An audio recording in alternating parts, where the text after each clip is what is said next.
Les fantômes.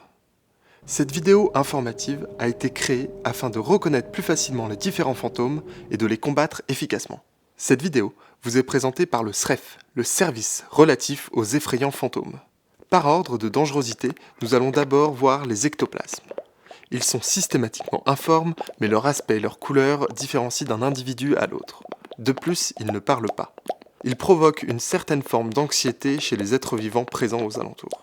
Pour les combattre, il faut une habilitation de niveau 1, être muni d'un enlevateur et il faudra remplir une fiche RPFN 562. Le songe est quant à lui généralement humanoïde. Il ne parle pas et passe son temps à fixer les êtres vivants d'un regard vide. Sa présence provoque de la fatigue. Pour combattre un songe, il faut avoir une habilitation de niveau 2, un enlevateur, ainsi qu'une arme onirique. De plus, il faudra remplir une fiche JSDL 2643. Les esprits moqueurs sont humanoïdes et peuvent communiquer. Leur présence peut provoquer anxiété, nausée et une forte lassitude, car leur but premier est de se moquer des humains, ces petits filous.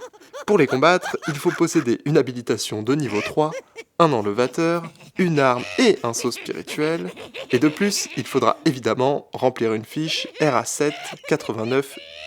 Les esprits frappeurs partagent beaucoup de similarités avec les esprits moqueurs. Ils sont humanoïdes, parlent, mais sont beaucoup plus agressifs. Leur présence provoque fatigue et irritabilité. Pour les combattre, l'enlevateur est inutile. Il faut une habilitation de niveau 4, une arme spirituelle, et il faut savoir utiliser un pouvoir spirituel. Pour finir, il faudra remplir une fiche déclarative FACNU.